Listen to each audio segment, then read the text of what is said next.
Before we start the meeting, I'd like to have a word of prayer. Heavenly Father, just come to you today, just to I ask you just be with us in this meeting, as you lead and guide and direct us. And Father, I ask the blessing upon all the county employees and their families.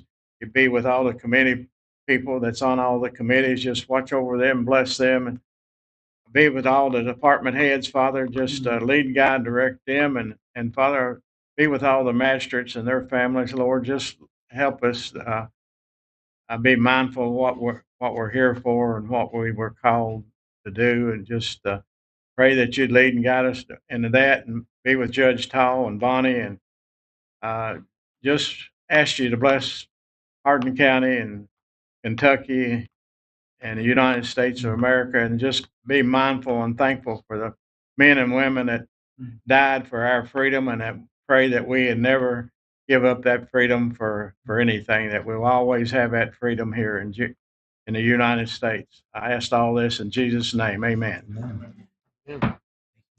Okay, Stephanie's not here. Nobody reporting anything for her. No. But we do have. Yeah, I was going to say, I don't know if yes, that was please. my cue. Okay, yeah. Yes.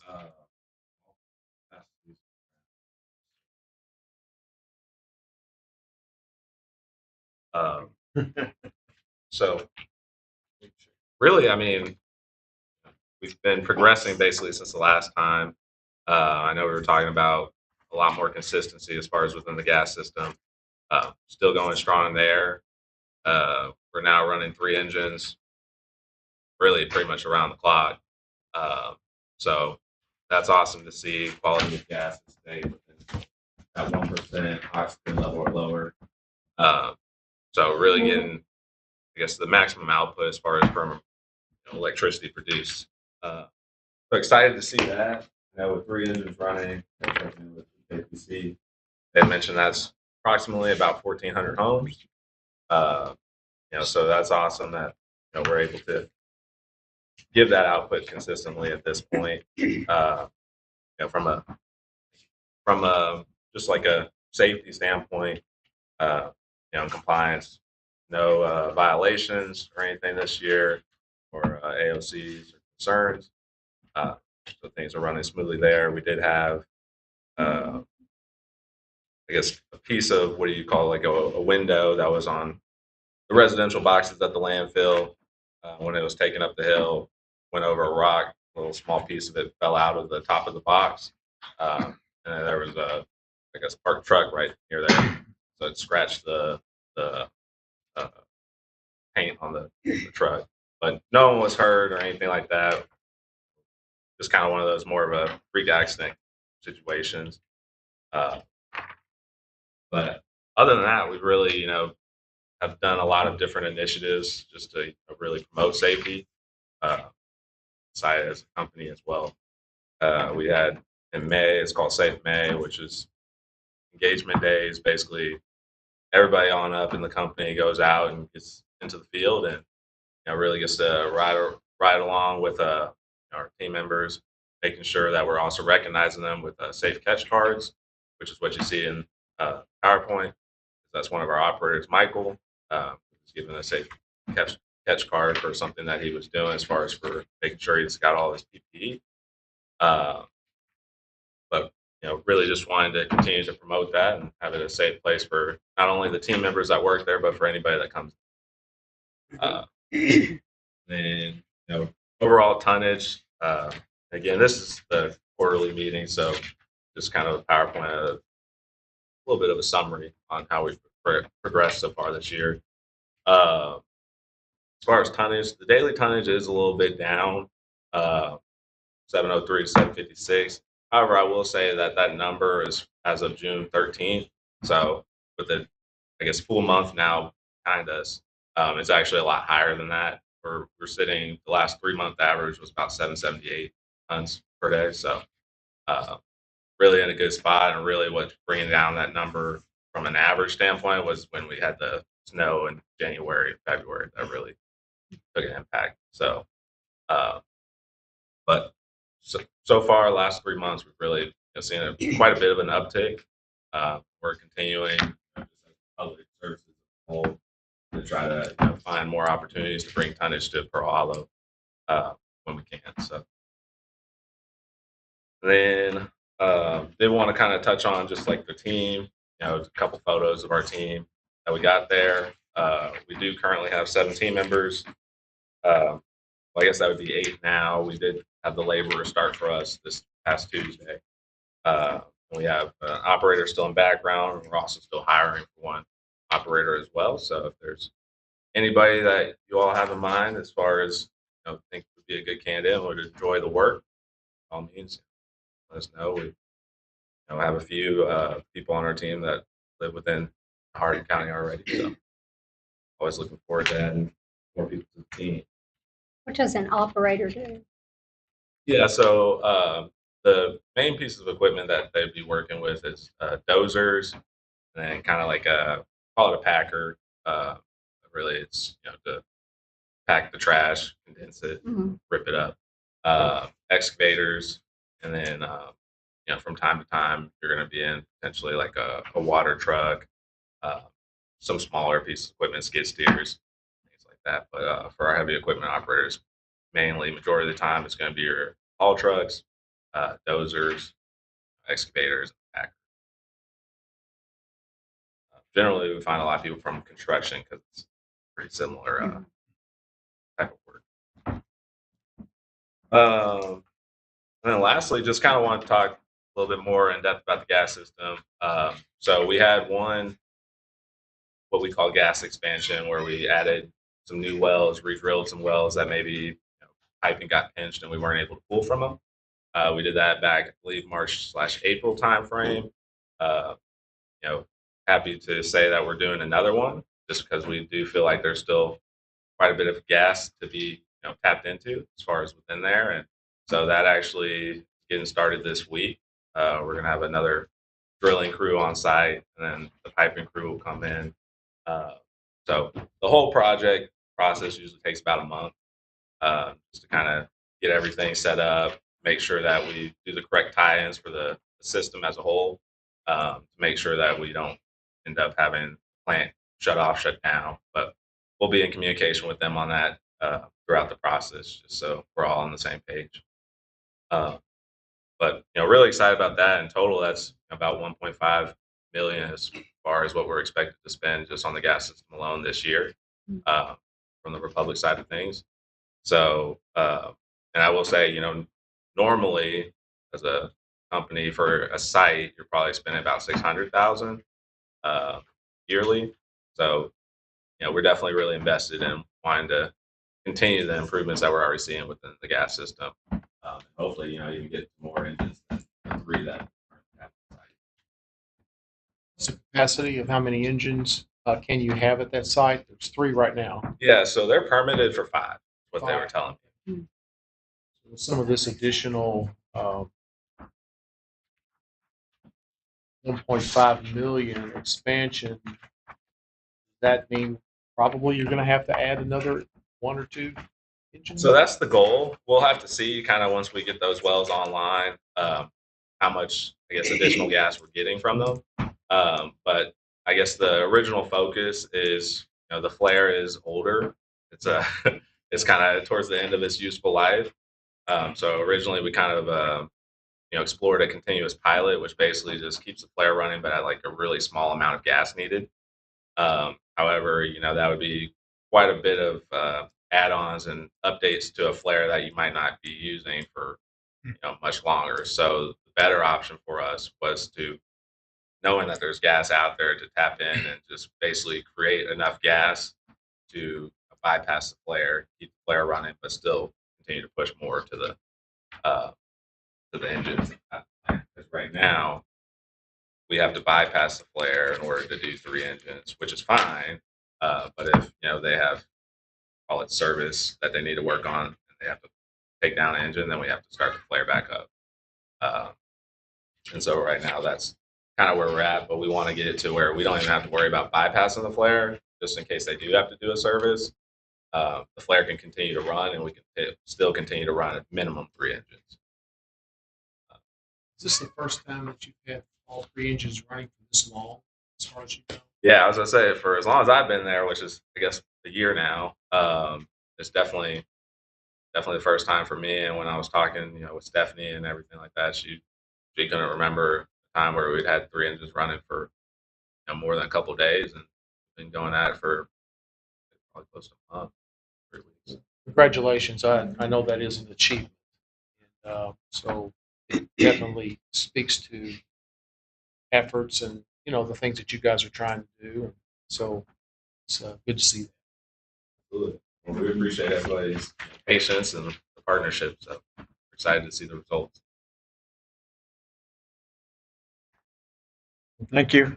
He's got one more page. Oh, okay. Yeah, and really with this, just kind of gives you a breakdown. I know within the contract, you know,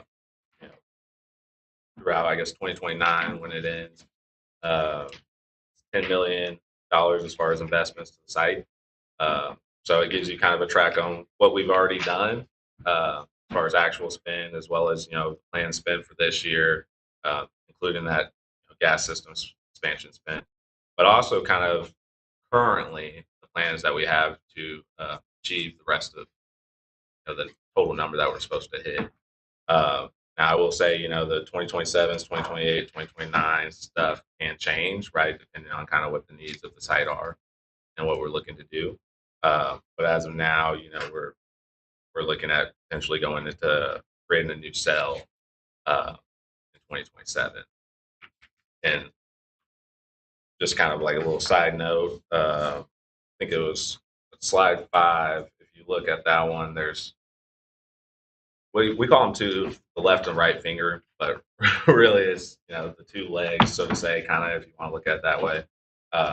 As of now, the cell we're looking at would be basically blasting in between them and then connecting them all together.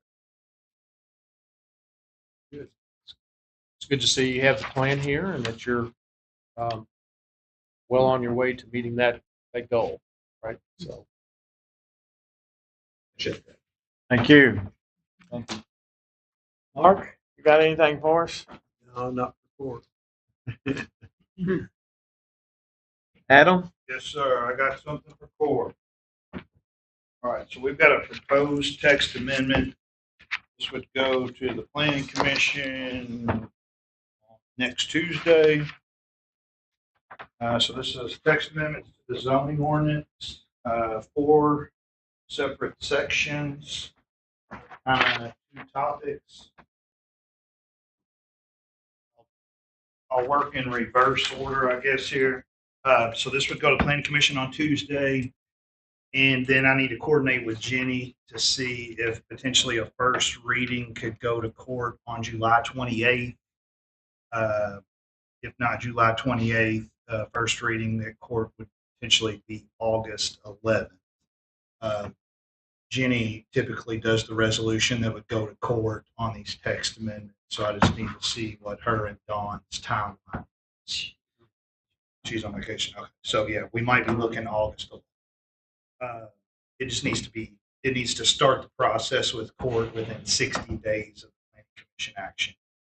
So again, it's 4 separate sections. You can see the change in verbiage there.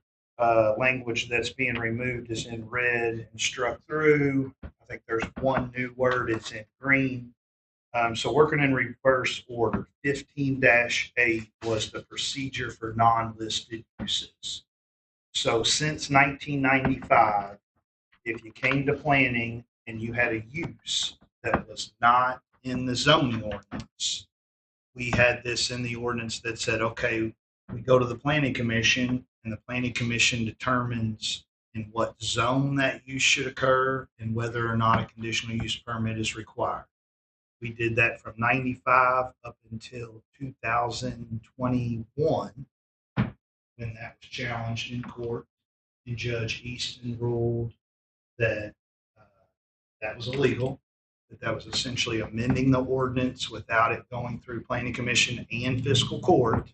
And so we had a court case that ruled that invalid. Ruled invalid, it's no longer valid, but it's still in the ordinance.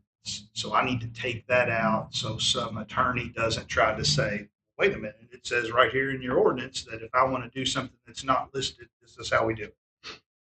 So again, just removing those two paragraphs in their entirety. Shouldn't be anything controversial there. A judge told us to. The other three are about meeting notification, and more specifically on zone changes and on conditional use permits.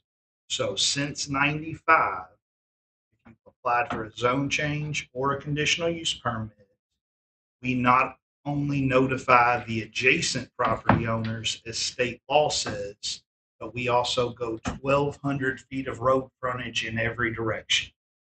So for instance, a zone change or a conditional use permit in downtown Glendale, that's probably where we have the most density, I may end up notifying 100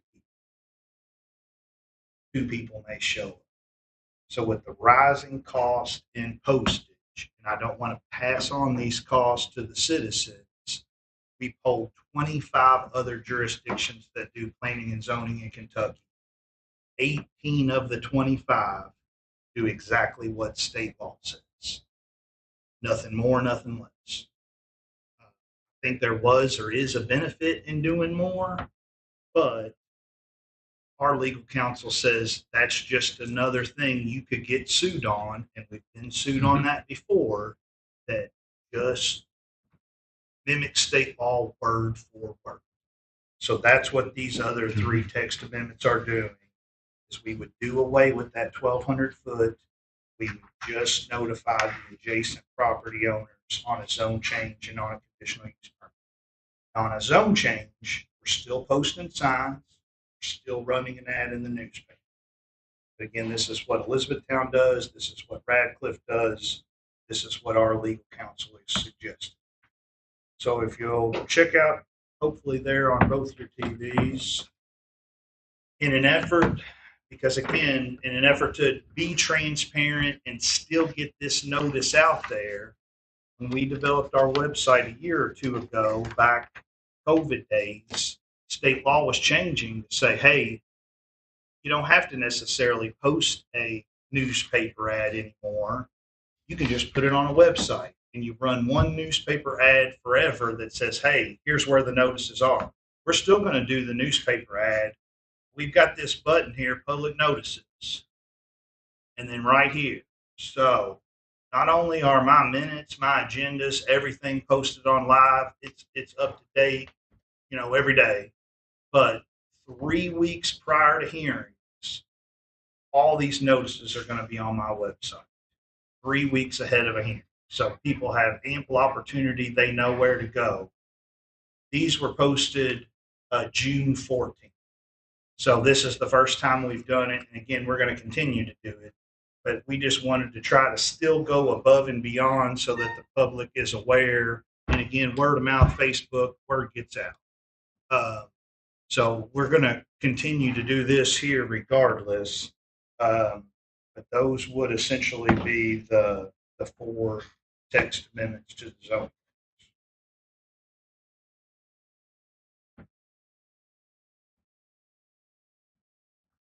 And this is something the Planning Commission discussed it late 2025, and then again earlier this year, and we kind of had a lull here where we just had one hearing on Tuesday night. So we said, hey, let's go ahead and do it.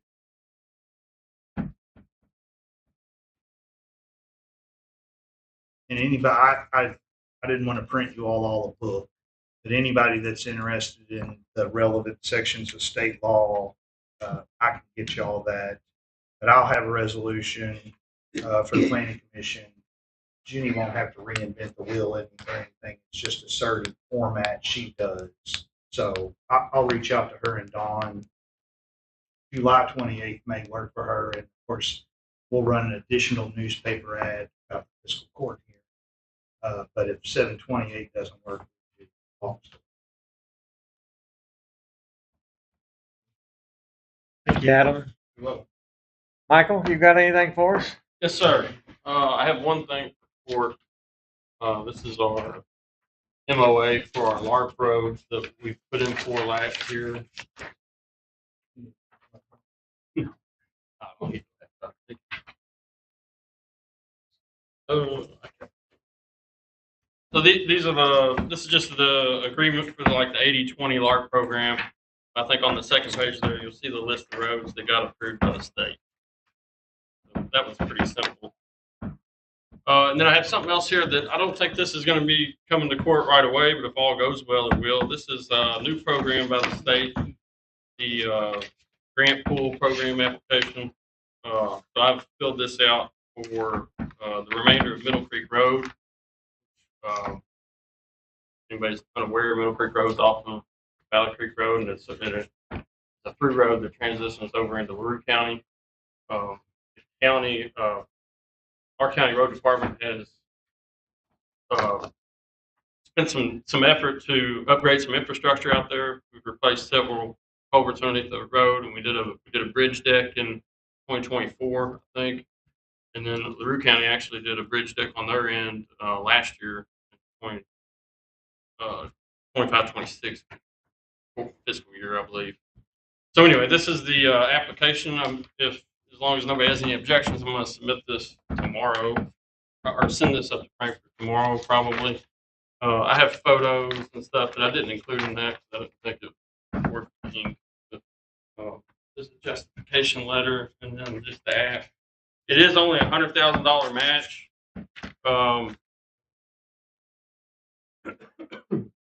This format is provided off the state website for this application, and in the format you can only fill in the blanks, and it automatically does the math and stuff.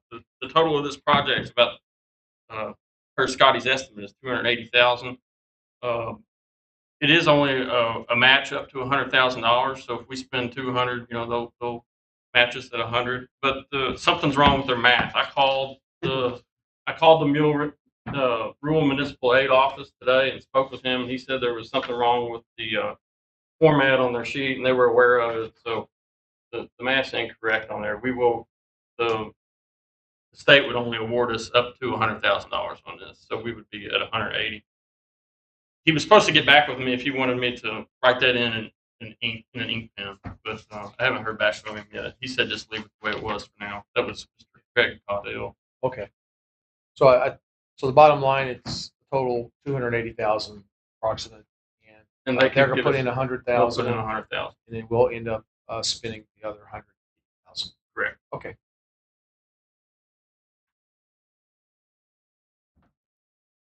So if no objection to that, I will send that in tomorrow, probably. Is this Anything else, Michael? any of this budgeted, 180,000? Yes, I have asphalt on. No, sir. That's it. Anybody else got a question or comment?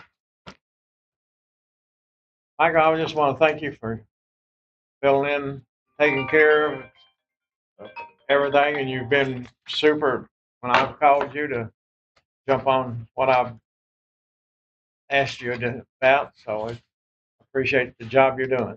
Thank you. All righty. We got John.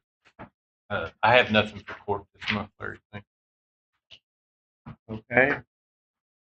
Water County District 1. Don't really have anything to update.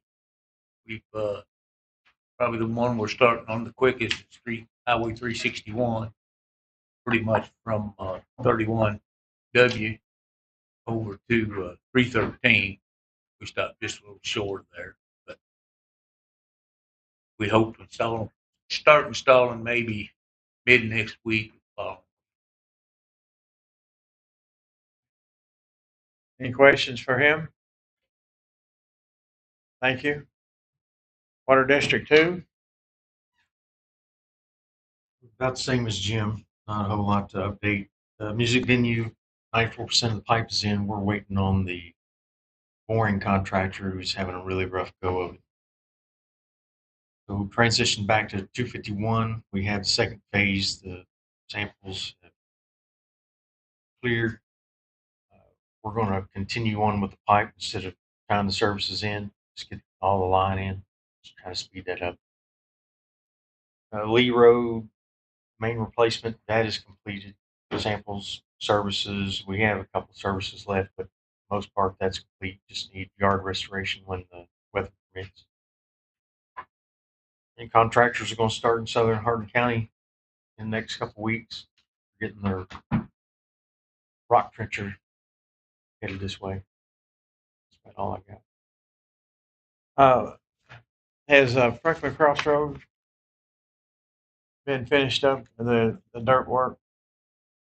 Yes, except for Winchester, where we left off. We still need to go underneath the railroad track, but services have been moved over. The old main is turned off. We just need that get across Jeffries Field there. Okay. All right. Thank you. Judge Taul, got anything for us? Yes, on here it's got a couple things listed. Funding for the cardiac monitors. Spoke with Mr. Clem, and he has that on the finance committee meeting to discuss, try to make a decision on how we want to fund the cardiac monitor. So that'll be next week. Okay. Yeah. That's so. And any questions about that? I was just curious of why it was even put on this agenda when we got emergency service committee tomorrow. But Last time we met, there was some discussion about urgency, and it was suggested that it might be talked about here too. I think you're right. I chaired it. So. That's correct.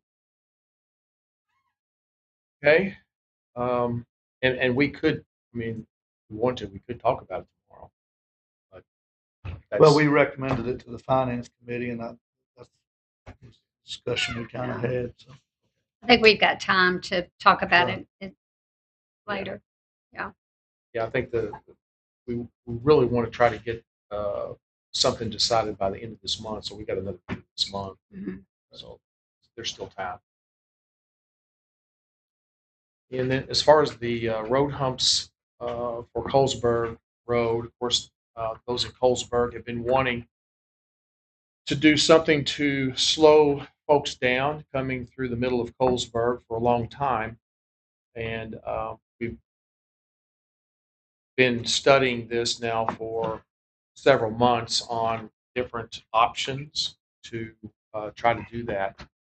And there's been some work out there where we've had some, all those strips. The rumble strips. Rumble strips, which there was, they were happy about those, but not really. Well, they weren't complete. happy with the placement of Right. them. They're placed near the railroad tracks, and Right. they weren't happy with that. Which took care of that, maybe one issue, but yeah. So there's still work to do here to see if we can come up with something. As you all know, we haven't on county roads, we haven't utilized road humps for various reasons, or bumps or humps, either one. So anyway, still studying it, still looking at several different options, and next month we'll see if we've got a solution that we can move forward. Okay. Just to clarify for the room, on this subject, the issue is, and you've probably all been on Colesburg Road, the little strip of road where houses are right on top of the road, and there are, and John Ward has been out there, and we've put out speed signs out there and monitored the traffic. I think for 3 weeks, Mark? Well, we I think did it that's 2 at weeks. one We time. did it for 2 locations, 1 week, and we did almost a year later, 2 other locations. For about 3 weeks, because I extended Well, they were both we extended that last study. They left them out there. But anyway, and there is an issue for that speeding issue over there, and they have had an accident that involved a young boy because the road is so near to the house, and so I've been working with them for about a year and a half, possibly longer. And so this whole study and issue with trying to help the Colesburg community out with some kind of a rumble strip, which I think would have been okay, except they were installed by the railroad tracks, which doesn't really affect the center part of that road.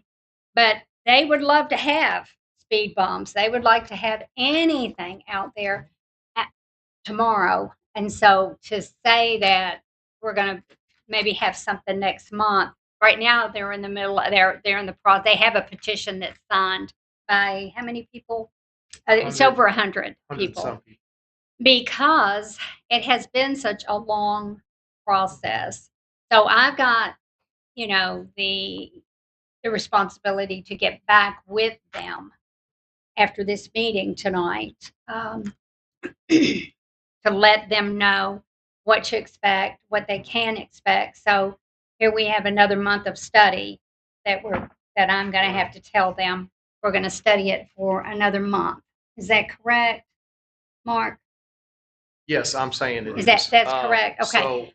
So what exactly are we studying? There are some other options, and one of the options is to actually close the road. And they're good with that. Okay. And that is, there's a lot of things to take into consideration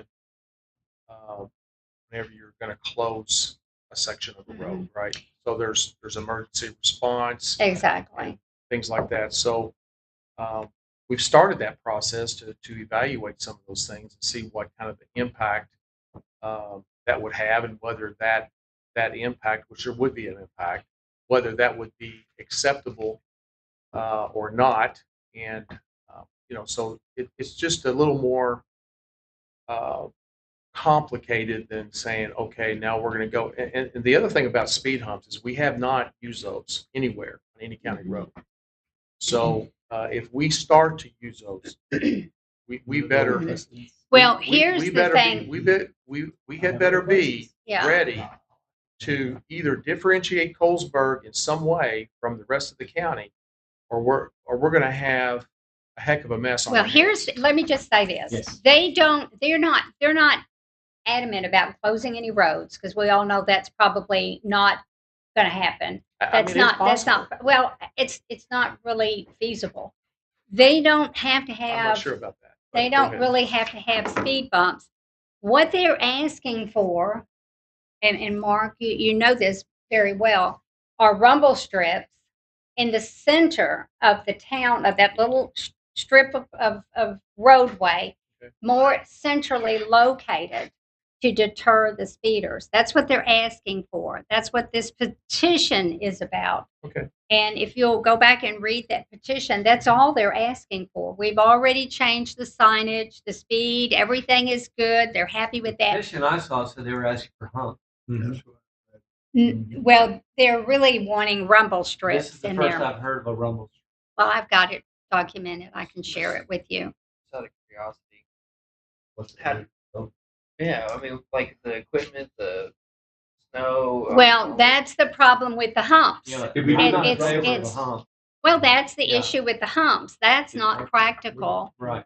And that's the issue. But if they can get the rumble strips centrally located to the road, they will be satisfied with that. I just, and I'm not pointing the finger, and I'm not trying to blame anybody for anything. I just don't understand why it has taken this long. Well, I'll tell you, Patsy. I mean, trying to explain it. So I think the rumble strips, that is we could put rumble strips. They're not that expensive. We can put them out there. The question is, they're probably not going to impact speed. Okay, people will go just as fast over rumble strips as they can without them. So we can do it if it, and maybe it'll make everybody feel better, but will it actually have a positive impact? It's one of the concerns. And I understand that. I sincerely understand that.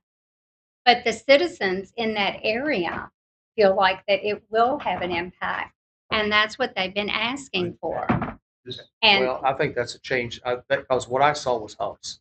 Okay, and that's a big difference between humps and the rumble strips. Just piggybacking off what the judge is talking about, we went through the whole thing with humps and Bowling Green, and I was opposed to them 100%. And they went ahead and put them in, and a little bit later, we ended up with a moratorium, no more humps, get rid of the ones we got, because there's a lot of issues with them that it's not just, put these things in, but if it's rumble strips, we can add those, but we're real hesitant to add them because there's a specific locations you want to put those in. Like those rumble strips we're talking about up next to the railroad tracks, there's a change of speed. And so anytime you got something like that, you want to call attention to it. But there's some other signs we want to put in along that road. And we could add rumble strips to call attention to it. But you don't want just a rumble strip to be out there. And the other side, just heads up, rumble strips are really loud when they're going across those things fast. And the biggest complaint you're going to get is 2 o'clock in the morning. I can't go to sleep. The thing's going off. well, this is the thing about that, and you and I have talked about this. Those folks know that. They know about the noise factor. They know that they're not going to get humps. They know that. They're asking for rumble strips to be placed more centrally on that road, not near the railroad tracks, although they're placed near the speed limit signs, okay? And I get that. But they're asking for them to be placed more centrally located where the children are out playing in front of the yards. That's what they're asking for. So if there's any way that we could do that. We can add those where we have the pedestrian. We've got a pedestrian warning sign there. We can get to that. And then we can put another pedestrian sign on the other approach, put them there. And in any other places that we've got signs that are going up to call attention to things, that's really where we want them. Like an entry off of Battle Train Road, we could put a rumble strip there with a warning saying, hey, it's a reduced speed. Because part of the problem, they look in this site, you've got all these big higher speed roadways all connected to Colesburg. Everything's so much higher speed. So if you get on Colesburg, there's not a lot of attention to the speed limit other than one sign on one approach and another sign on another approach. So I can see why people just ignore it. A lot of them are doing this, they're going down the road.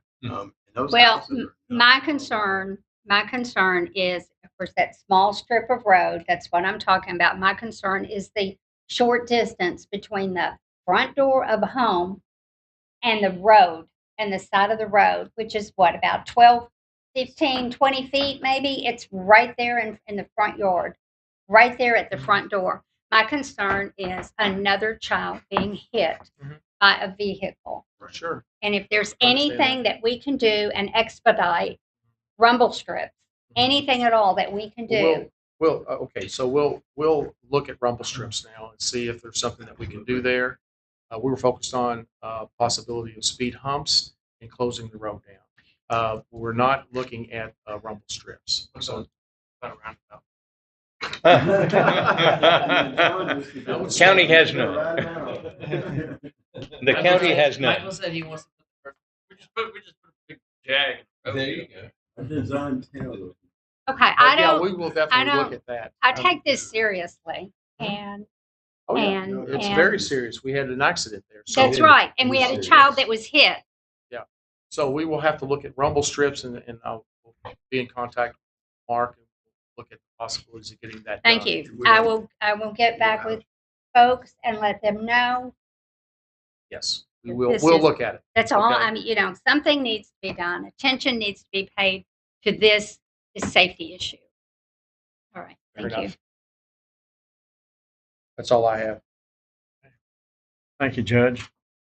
Is there any recommendations we need to consider for physical court other than what Yeah, we we've have a already couple. talked about? From the minutes. Yeah. Other than those. Any new items? Final comments? Everybody's good? Maybe I shouldn't. Yeah, I'm going to say this. We need to be very careful about what liabilities we open ourselves up to, with people assuming that a rumble strip may prevent something and then it doesn't. I just And that's Caution. And I totally agree with that. There are We're not, cautions out we're not there. promising them anything. And then we other also than- need to know that if we bring this about, there will be others who get in line. And maybe they need to. Well, again, look at safety and liability is my admonition. So, Come up to the stop signs at 220. There and They're fairly weathered. for what? Yes. Fairly weathered. you Yes. know. how many areas do we have rumble strips?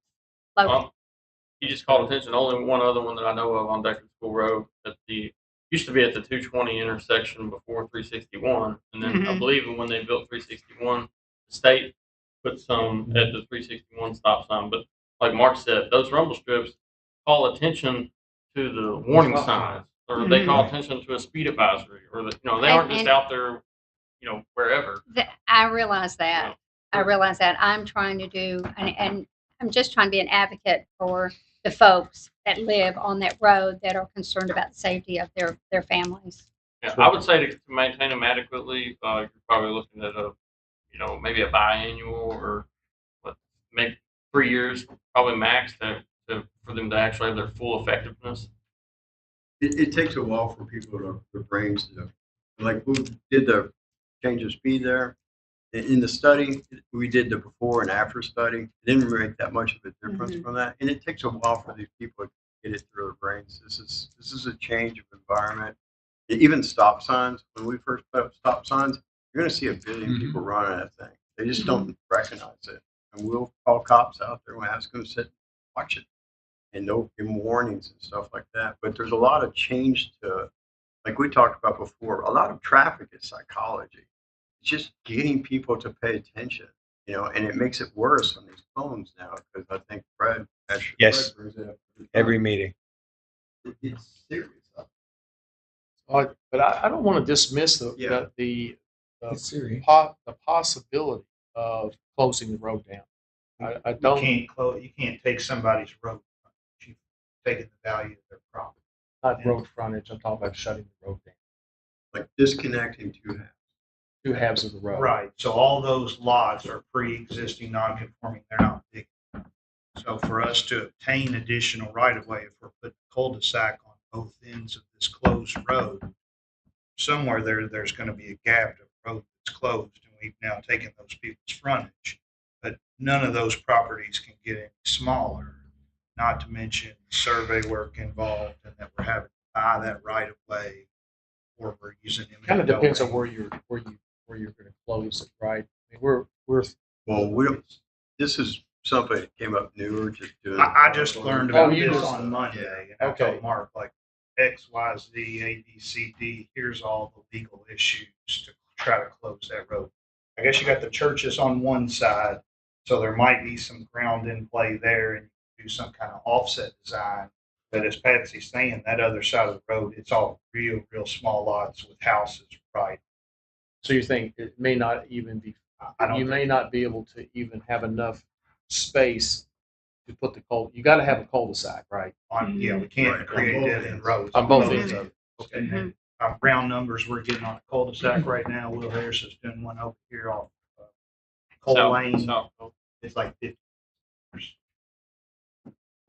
Now, we might be able to shave some of that off. Good. I'm just asking that after a year and a half looking at this problem, that we just maybe move forward with some kind of resolution, something to help these folks. I have another question in regards to the situation. Does it boil down to that people are totally disregarding the speed limit? Yes, If that's the some of the case, issue. then That's if some of that the is case, issue. there needs to be enforcement and harsh penalties. Well, with fines. um, And, we've you had know, the sheriff ward has had deputies posted out there, when people and break the law, there should be and consequences. there have been some some enforcement on that, and they can't do that every day, every week, No, and every month. So as soon as there will the be coast people is when there are these clear, rumble strips there, whatever, you're going to Yeah. ignore it totally. so is there going to be a solution that eliminates the whole issue? No, probably not. But what we can do is do our best to try to help deter Mark, what's an the accident. speed signs that'll do lights when you're speeding? What are those called? You can, well, we've got those signs that, well, we don't have them internally. I would love to have at least one of those, but I did get set up with the state. We borrowed one. We ran over For on this, Lincoln Road, yes. and we handed that over to the sheriff. Mm-hmm. And they have to renew that every year. Mhm. If you want, I can reach out to them again, and we can even see how much those things cost. If you're talking about the permanent ones, those are pretty expensive, and if they get hit, they're pretty much just shattered. But it can be effective. Done studies on it, state routes, stuff like that. And it's what we talk about with the police and Bowen too. Is a lot of it, just ordinary people driving along. They may not even see that first sign. It's that second sign sometimes that helps, but you don't want a million of these things on a road either. Speed limit signs, but those flashers, they can have an effect on people because you're calling attention to that person. And we've been talking with Sheriff Ward about probably trying to get a permanent ones of those so they can rotate those out. Because Bowling Green, we've got that as part of our rotation system where we use those flashing trailers and stuff. It's nice of those. They actually collect data. So you can pull that off your Bluetooth, put it onto the system, and you'll be able to see what kind of speeding conditions there are. And just to give you a heads up, this radar study that Michael and them did, one of the studies had 3 people over 50 miles an hour. Another one had 1 over 50 miles an hour. And the average for this road, 85th percentile, is around 20-something miles an hour. That's pretty good for. Right. It is good, but it's those few. What about flat that- cameras? Do you have any? And the highest speed, I'm serious. the highest Yeah, speed there's- was 72 No, miles there. an hour. There are some speeders, and it's 4 to 3 Yeah. people that are going through there, and those houses are so close. Regardless of what you do, there's always going to be those. I don't care what you do. Yeah, Put a speed bump in people that are kids. going- Those people will ignore those rumble strips or whatever. Yeah. Those Right. same people. That's the thing. 60 miles an hour on 15 miles, Mhm. 15 miles an hour, no matter what you put out there, they're They're still probably gonna still do going to do it. And so it's hard to figure out how. That's why I really wanted. That's why it's taking some time. Is I'd like to close the road down because that would stop the through traffic. Period. That would end the issue. It would end the issue, but and like Adam said, I don't think that's going to be feasible. I don't think that's going This to be. is new we're not information gonna that be able that to we do hadn't that. really gone to. We were just looking and talking to some people down there and seeing even if people really would want that. Well, and I have talked to the people in that area, and there are a few that would be fine with it, Mhm. but I don't think we are going to be able to do that. And since we're not going to be able to do that, is that correct, Adam? To the best of your knowledge? Are you sure that we can't?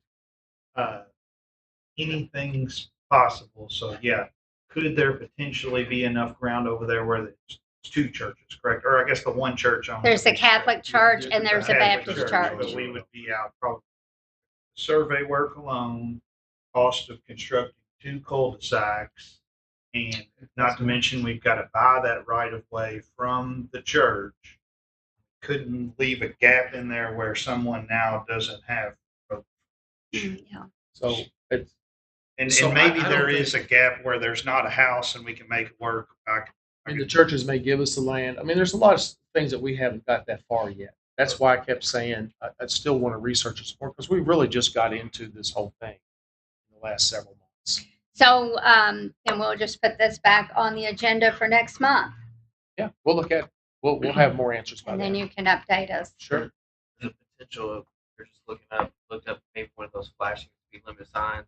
They're about, I'm going to say 6,000 to 10,000, depending on what kind and how. But it could be a little less based on government pricing. Yeah, I mean, probably, but that again brings up what you said. You would have to warrant what specific condition allowed us to make that expense or justify that expense versus doing it everywhere. Right. Cecilia, Stevensburg, we Glendale, everybody's got them. Every one of them would. I understand that. Yeah.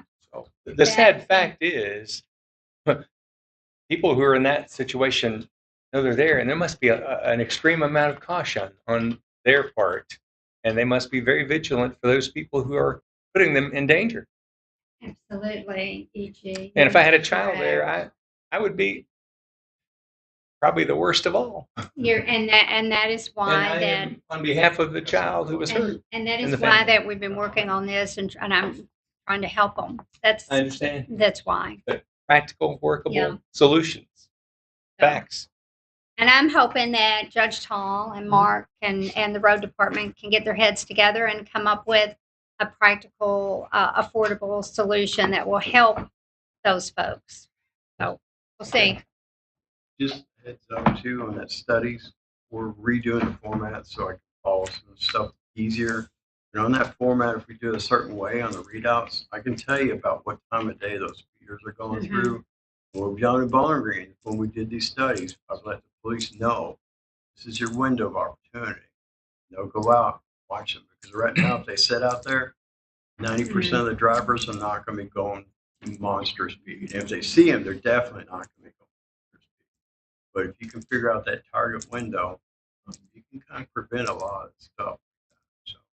So it looks like Colesburg Baptist is about the only property that's large enough to give away. Right. We'll look at it. That's all I ask. Thank you. Anything else? Well, 4:21, we adjourn.